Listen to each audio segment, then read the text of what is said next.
제가 어제 새롭게 하소서라는 그 간증을 이렇게 듣게 되었는데요. 그 간증에 나오신 우리 분이 이 순복음 대구 교회에 이건호 목사님이라는 분이 나오셨어요. 그 분이 나오셔서 간증을 하시는데 제목이 뭐냐면 가정의 불화 영적 전쟁인가요? 뭐 이런 제목의 내용이었습니다.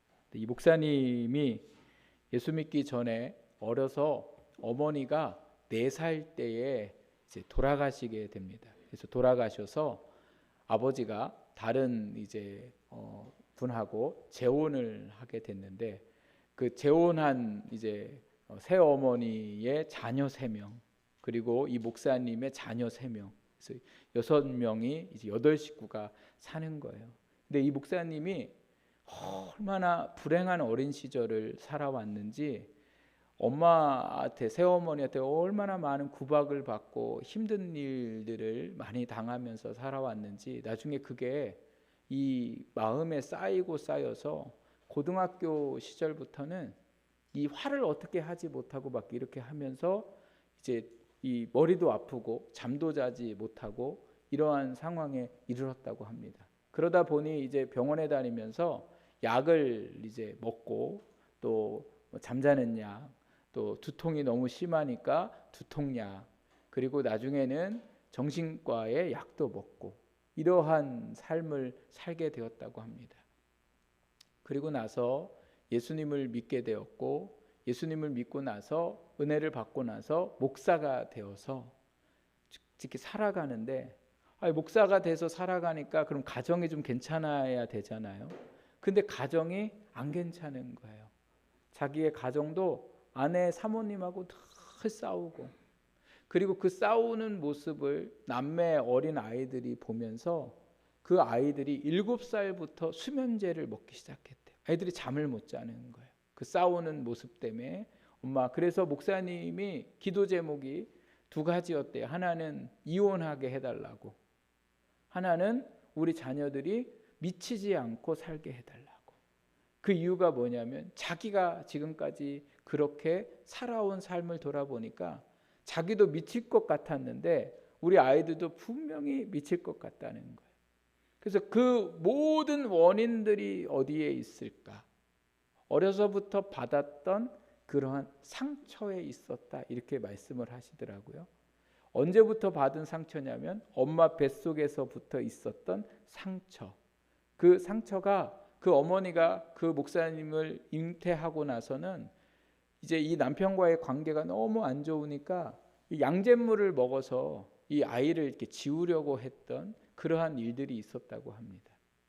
그러니까 이 상처가 죄가 되는 거죠. 죄.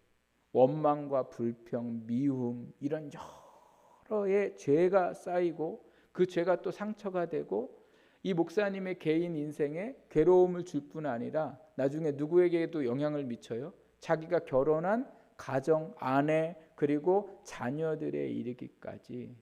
나중에 이 아들이 얼마나 방황을 하고 이렇게 했는지 너무너무 괴로운 인생을 살게 되었다. 이렇게 목사님이 간증하시는 것을 보게 됩니다. 죄가 참 얼마나 무서운가를 제가 이 목사님의 간증을 들으면서 죄는 자기도 상처받게 하고 다른 사람도 상처를 주게 돼요. 또 가정을 병들게 만들고 더 나아가서 한 사람 개인의 죄가 나라까지 망가지게 하는 것을 우리가 살면서 참 많이 보게 됩니다. 오늘 하나님이 우리에게 주신 이 말씀들을 보면 죄가 얼마나 무서운가를 하나님이 말씀하고 계세요. 저희가 지난주에 이스라엘 백성들이 애굽에서 나와서 3개월이 지난 후에 어디로 갔다고 말씀드렸죠? 시내산에 이르렀다 이렇게 말씀했잖아요. 시내산에 이르르니까 이스라엘 백성들은 시내산 밑에 천막을 쳤어요. 그래서 오늘 말씀에 보면 이 진문에서부터 저 진문까지 왔다 갔다 하래. 여기 진은 뭐예요? 너희가 살고 있는 그 텐트촌의 입구부터 저 끝까지 왔다 갔다 하라 이 말씀을 하고 계시는 거죠. 그래서 모세가 시내산에서 하나님에게 올라가잖아요. 올라가니까 하나님이 내가 앞으로 이스라엘 백성들에게 내 소유가 되고 거룩한 백성이 되고 제사장 나라가 되게 해주겠다 이렇게 말씀했을 때에 모세가 그 이야기를 듣고 백성들에게 나와서 하나님이 너희 이렇게 해주시겠대, 너희 이렇게 살래? 이렇게 물어보니까 백성들이 다 뭐라고 그래요? 네, 우리는 이제는 하나님의 백성으로 하나님의 계획대로 살아가기를 하나님과 약속합니다.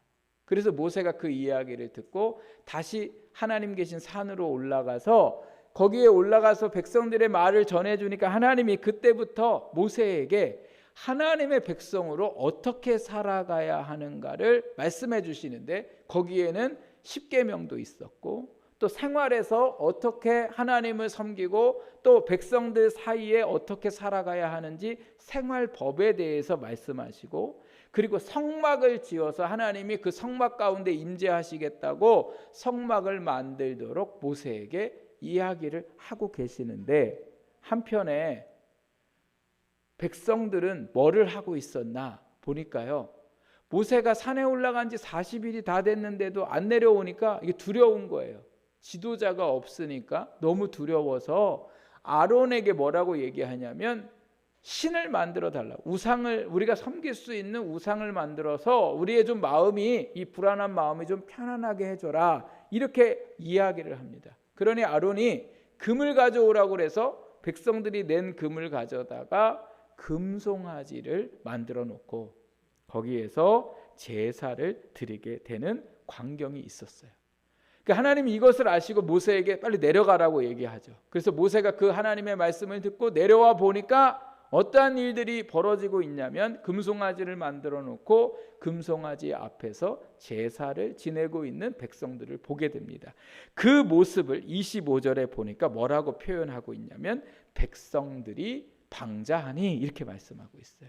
이 방자하다는 뜻은 뭐냐면요, 통제를 벗어나 제멋대로 하다, 또 성적으로 범죄했다라는 뜻을 가지고 있어요. 이 이야기의 의미가 뭐냐면요, 백성들이 금송아지 앞에서 제사를 지내는데 어떤 모습으로 제사를 지내냐면 남자와 남자가, 여자와 남자가 그 신 앞에서 음란한 짓을 하고 있더라는 거예요. 근데 이러한 모습이 어떤 모습이냐면 이방 사람들이 제사를 지낼 때에 했던 모습과 똑같더라는 거죠. 이때 주변의 모든 사람들은 제사를 지낼 때에 이 우상 앞에서 이렇게 남녀가 또 남자와 남자가 음란한 짓을 해야 신이 그 모습을 보고 흥분을 해야 자기들에게 복을 준다, 이렇게 믿었던 시대예요. 그러니 모든 사람들이 우상 앞에서 그러한 일들을 하고 있었죠. 그랬을 때에 모세가 방자에게 행했다 이렇게 이야기하면서 너희들의 행위가 원수에게 조롱거리가 되게 했다 이렇게 얘기하죠. 이 원수가 누구냐면 애굽 사람들과 이스라엘 사람들을 위협하는 주변 나라들이었어요. 왜 이 사람들이 이스라엘을 조롱했을까? 왜 그랬을까요? 하나님이 애굽에서 이들을 구원하신 이유가 뭐예요?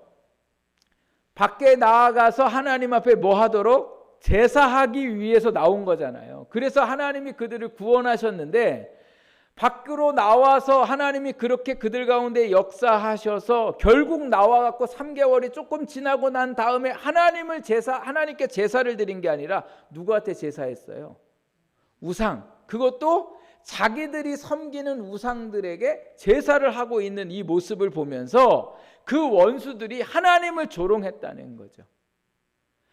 이스라엘이 섬기는 하나님은 자기들이 섬기는 그 신보다 강하고 위대한 줄 알았더니 그 위대한 줄 알았던 그 신이 결국은 이스라엘 백성들이 그 하나님을 섬긴 게 아니라 자기들이 섬기는 똑같은 우상에게 그러한 일들을 하는 것을 보면서 하나님을 조롱했다.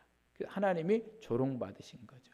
그 조롱받으신 하나님이 35절에 어떤 말씀을 하고 계시냐면 여호와께서 백성을 뭐 하셨어요? 치시니. 하나님이 그들의 죄로 인해서 그 백성들을 치셨다고 말씀하세요. 그들을 죽이셨고 그들을 멸망시키셨음을 오늘 말씀하고 있는 것을 보게 됩니다. 죄는 자신을 망하게 만들고, 죄는 하나님을 그리고 그 교회를 조롱거리가 되게 하더라는 거죠. 이게 애굽의 문제만, 이스라엘 백성들의 문제만이 아니라 오늘 우리의 문제도 마찬가지죠. 우리가 죄를 지으면 우리의 삶에 하나님의 책망이 있고, 그 죄로 인해서 우리의 가정과 우리의 자녀와 그리고 우리가 속해 있는 교회가 세상의 조롱거리가 되게 되더라는 거예요. 그래서 우리가 오늘 이 말씀을 통해서 깨달아야 할 것이 바로 뭐냐면, 이 죄에 대해서 우리가 어떻게 해야 될까? 우리가 죄를 어떻게 받아들이고 그 죄에 있어서 우리가 어떻게 행동해야 될까를 오늘 하나님이 이 말씀에서 말씀하고 계시더라는 거죠. 그래서 우리가 죄에 대해서 어떻게 해야 될까를 먼저 무슨 말씀을 하시냐면 27절에 말씀하고 계세요. 우리 같이 한번 27절을 보도록 하겠습니다. 우리 같이 읽어볼까요? 모세가 그들에게 이르되 이스라엘의 하나님 여호와께서 이렇게 말씀하시기를 너희는 각각 허리에 칼을 차고 진 이문에서 저문까지 왕래하며 각 사람이 그 형제를, 각 사람이 자기의 친구를, 각 사람이 자기의 이웃을 죽이라 하셨느니라. 아멘. 22절 말씀에 보면, 우리가 읽지 않은 22절 보면 모세가 산에서 내려와서 백성들이 우상을 섬기고 있는 그 모습을 보면서 화를 내요. 화를 내면서 26절 말씀에 보니까 뭐라고 얘기하냐면 여호와의 편에 있는 자는 내게 오라, 이렇게 얘기해요. 이 여호와의 편에 있는 자가 뭐예요? 그 우상을 섬기는 가운데서도 우상을 섬기지 않고 믿음을 지킨 자들은 내게 나오라, 이렇게 얘기하죠. 그때 누가 나가냐면 레위 지파가 나갑니다. 레위 지파에게 하나님이 무슨 명령을 내리시냐면 그 우상 앞에 음란히 섬겼던, 방자하게 행동했던 그 모든 사람을 죽이라, 이렇게 명령하세요. 죽이라 명령하셨는데 그 명령한 데에 문제가 있습니다. 그 문제가 바로 뭐냐면 우리가 읽은 말씀에 보니까 그 죽이라고 한 사람들에는 어떤 사람들이 속해 있어요? 형제가 속해 있고 이웃이 속해 있다, 이렇게 말씀하세요. 29절 말씀에 보니까 더 무서운 일이 있죠. 그게 바로 뭐예요? 그 죽여야 하는 사람에게는 뭐예요? 아들이 있더라, 이게. 그들의 아들도 있더라. 비록 내 형제고 아들이고 나랑 가까운 친구고 이웃이었지만 그 죄를 지은 사람은 반드시 뭐 하라고 말씀하세요? 죽여라, 이렇게 말씀하시죠. 그래서 죄는 뭐 해야 돼요? 죽여야 된다 말씀하세요. 반면에 아론은 뭐를 하고 있었냐? 우리가 읽은 25절 말씀에 보니까 아론이 그들을 방자하게 하였다. 이 방자하다는 또 다른 뜻은 풀어놓다, 석방하다라는 뜻이에요. 아론이 우상을 만들어주고 백성들이 우상 앞에 그러한 일들을 하고 있는 것에 대해서 아론은 뭐예요? 침묵했다는 거예요. 모르는 척했어요. 그러면 안 되는 거 알면서도 불구하고 아론이 아무 말도 하지 않았더라는 거죠. 그래서 그 일로 인해서 뭐예요? 모세에게 책망을 받아요. 책망을 받으니까 이 22절에 아론이 뭐라고 얘기하냐면 화내지 말라고 그래요. 모세한테 화내지 말라고 그러면서 이렇게 얘기해요.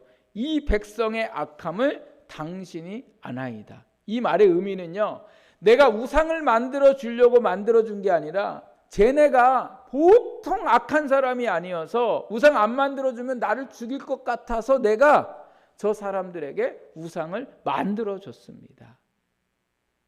자기가 죽는 일 때문에 죽을까 봐 그들의 죄를 뭐 했더라는 거예요? 방자하게 내버려 두었더라는 거예요.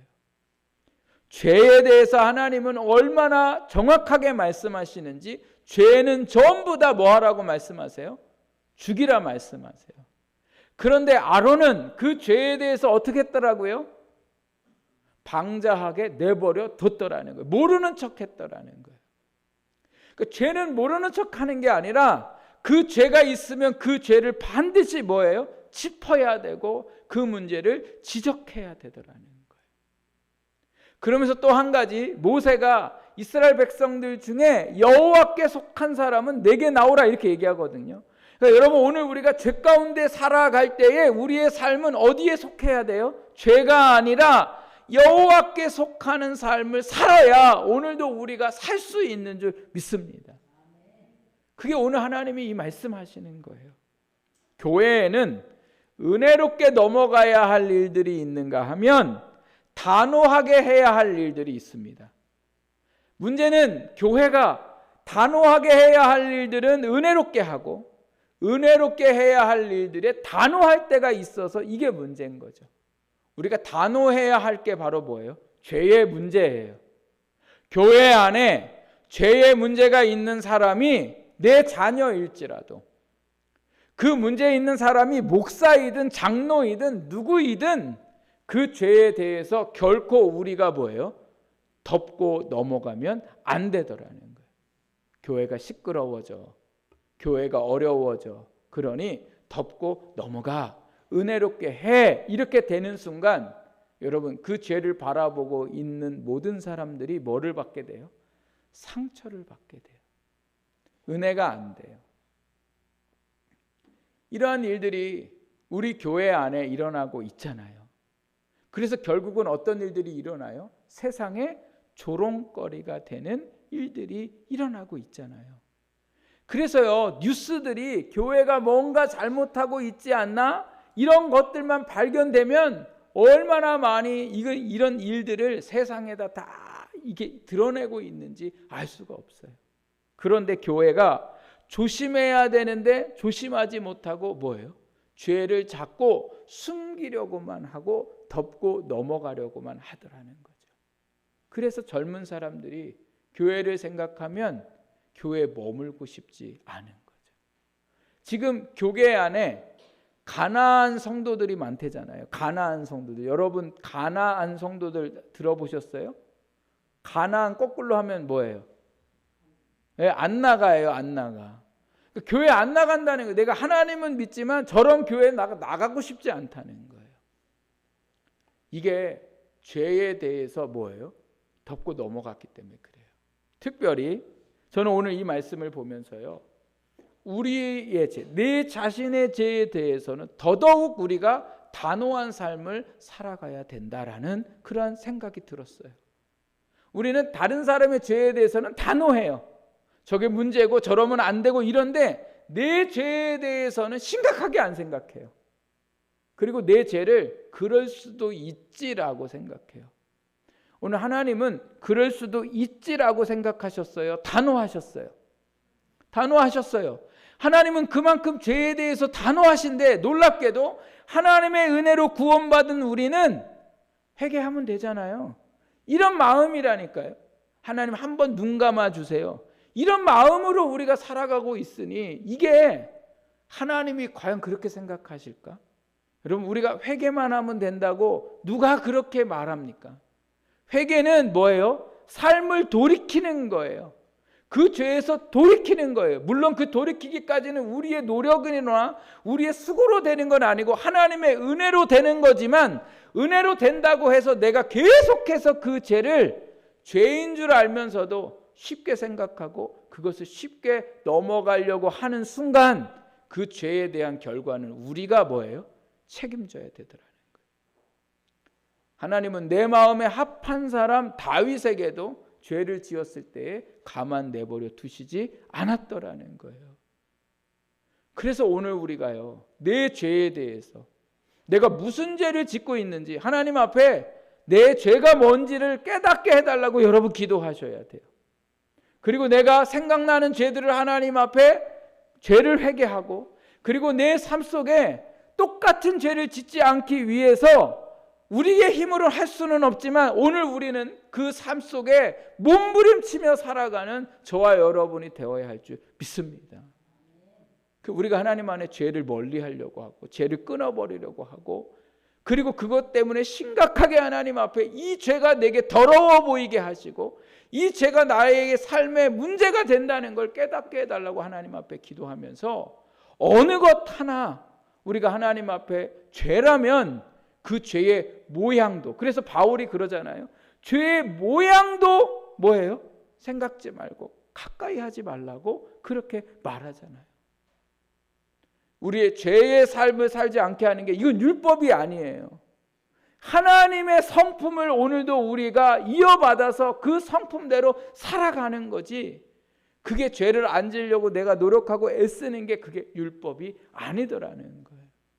사랑하는 여러분, 오늘 죄의 삶 속에 하나님 편에 설 수 있기를 바라고, 죄가 발견될 때마다 그것을 하나님 앞에 회개하고 내가 다시는 이러한 죄를, 똑같은 죄를 범하지 않으려고 죄와 싸워 승리하는 저와 여러분이 되기를 주님의 이름으로 축복합니다.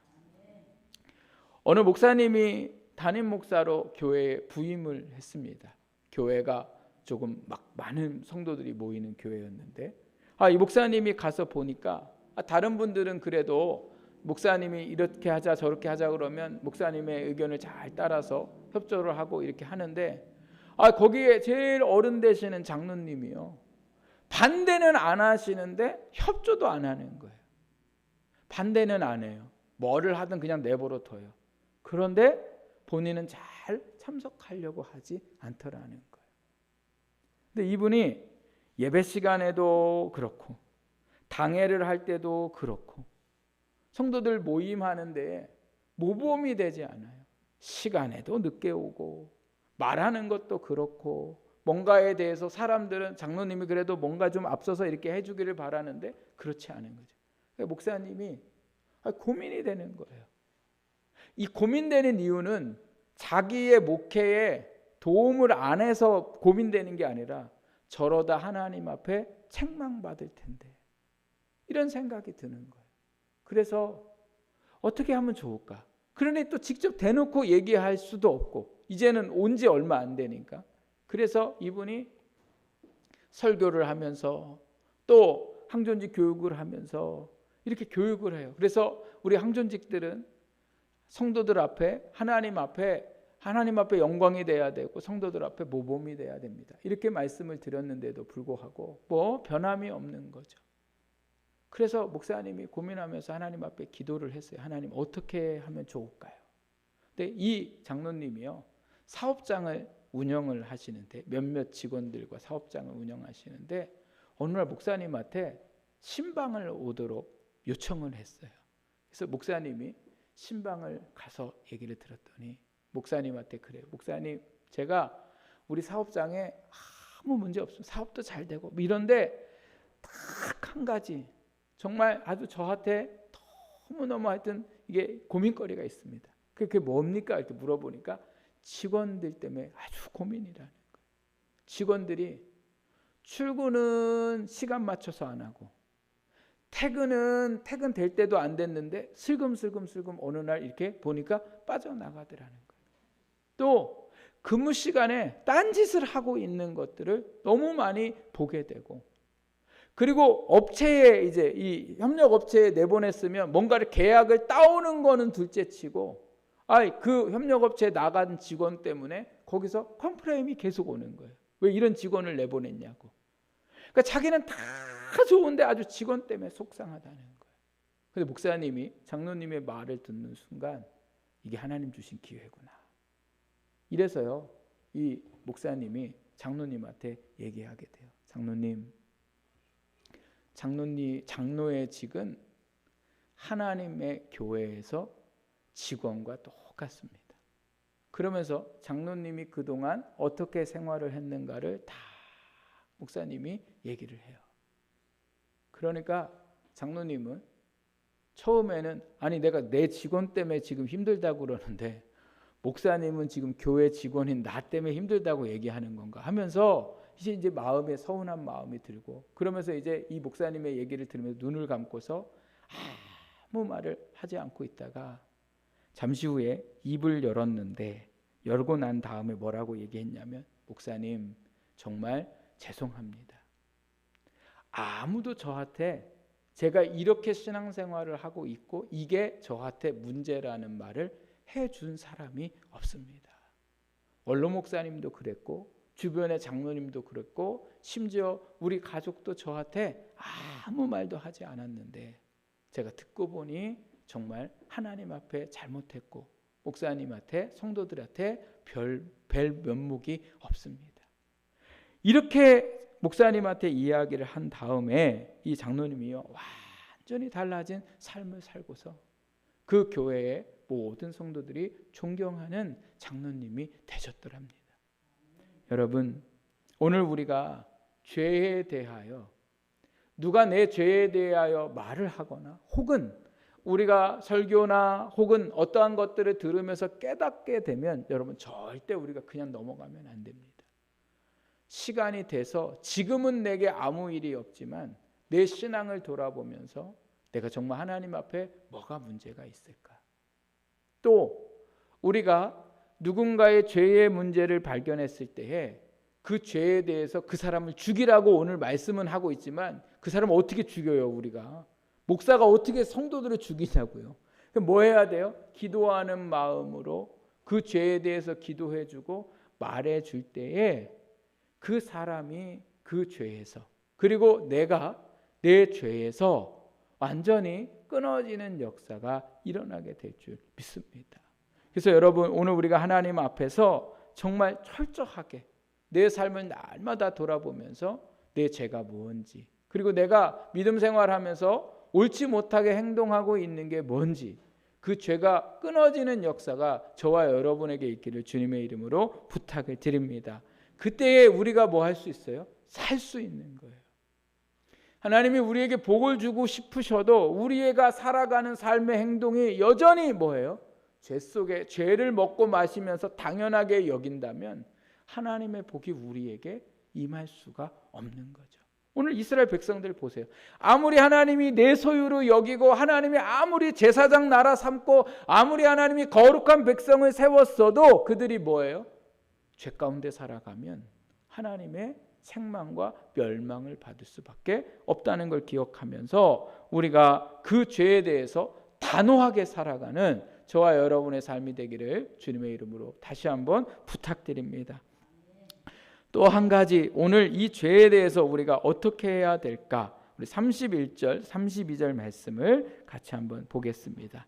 시작. 모세가 여호와께로 다시 나아가 여짜오되 슬프도소이다. 이 백성이 자기들을 위하여 금신을 만들어 싸우니 큰 죄를 범하였나이다. 그러나 이제 그들의 죄를 사하시옵소서. 그렇지 아니하시오면 원하건대 주께서 기록하신 책에서 내 이름을 지워버려 주옵소서.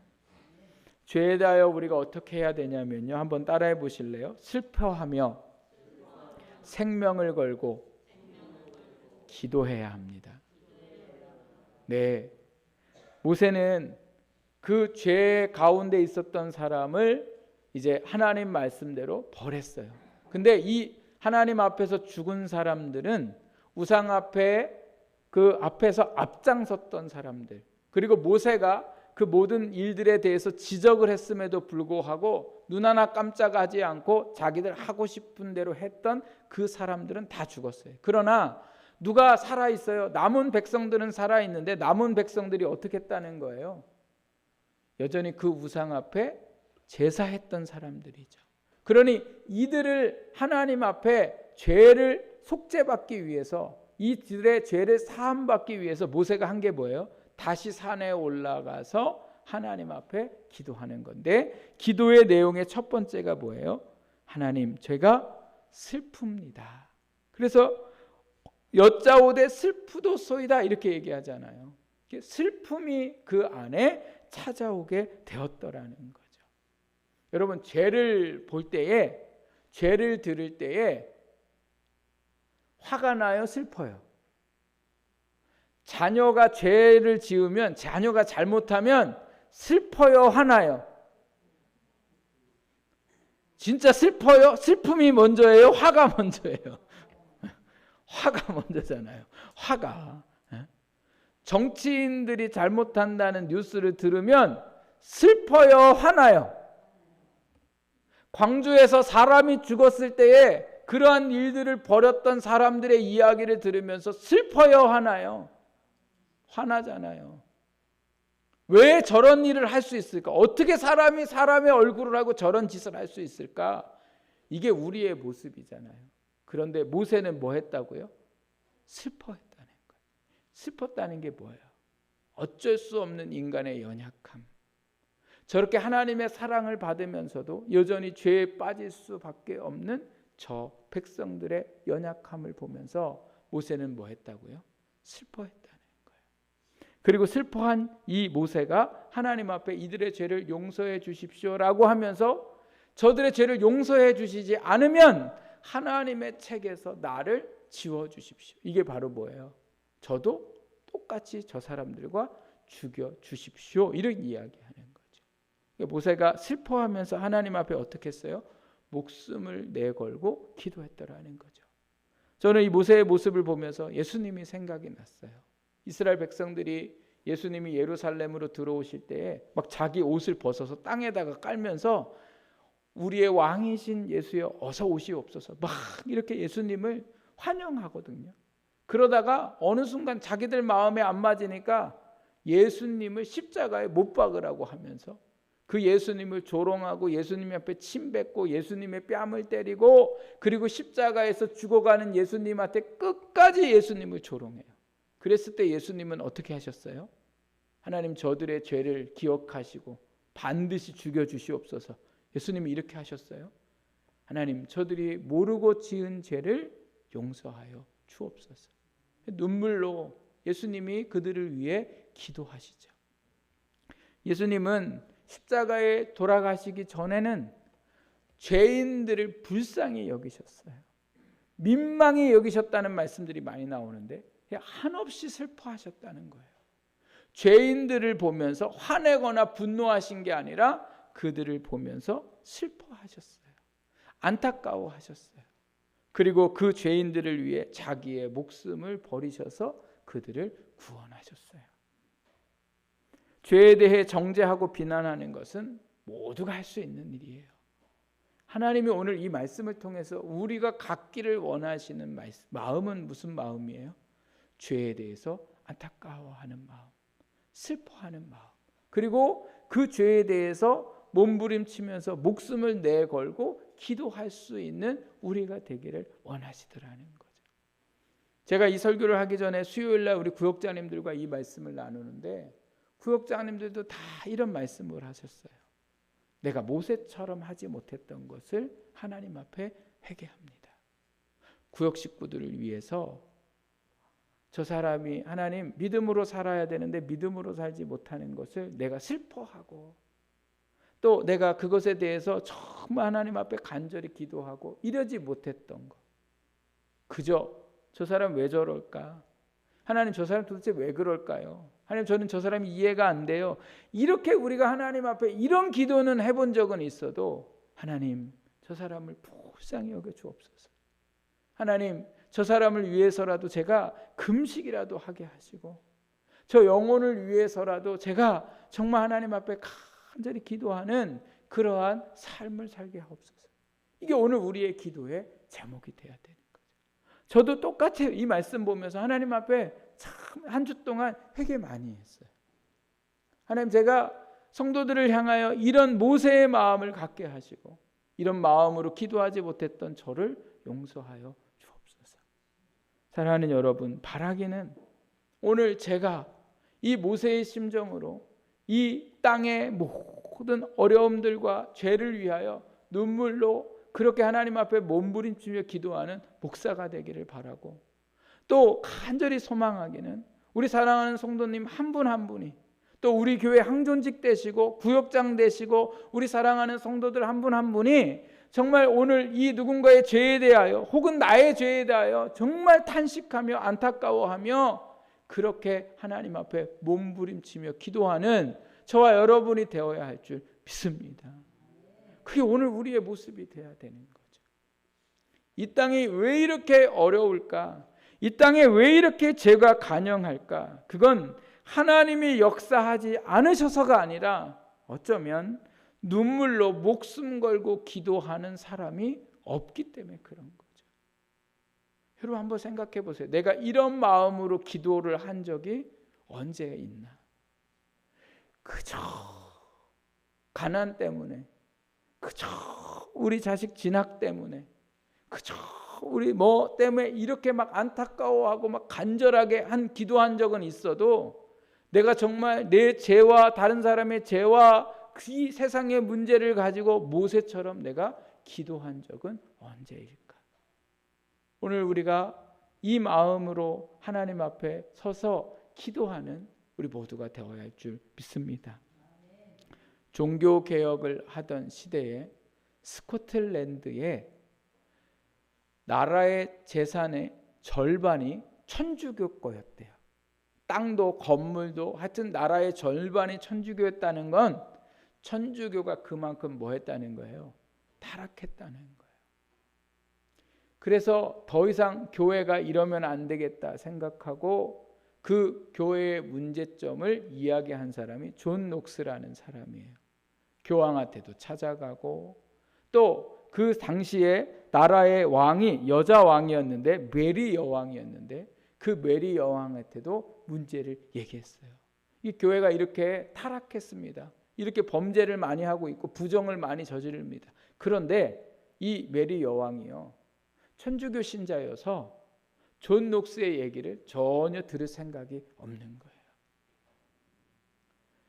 그래서 결국은 말을 안 듣는 것뿐만 아니라 핍박을 하게 되고 결국 개혁하는 사람들과 정부가 전쟁이 나게 되는데 뭐 이길 수도 없는 상황에 이르렀을 때에 이 존 녹스가 어느 날 친구들을 집에 초대해서 앞으로의 어떻게 우리가 해야 될까를 고민하고 밤이 늦도록 같이 모여서 회의를 하고서 잠잘 시간이 됐는데 친구들은 다 잠을 자는데 존 녹스는 잠을 자지 않고 문 밖으로 나가더라는 거죠.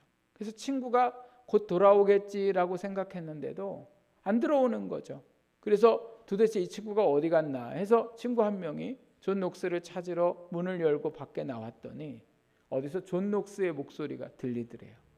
그래서 그 목소리가 들리는 곳으로 가서 보았더니 존 녹스가 무릎을 꿇고 하나님 앞에 몸부림을 치면서 얼마나 간절히 기도를 하고 있었는지 그 기도의 소리가 이랬다고 합니다. 오 주여, 제게 스코틀랜드를 주옵소서.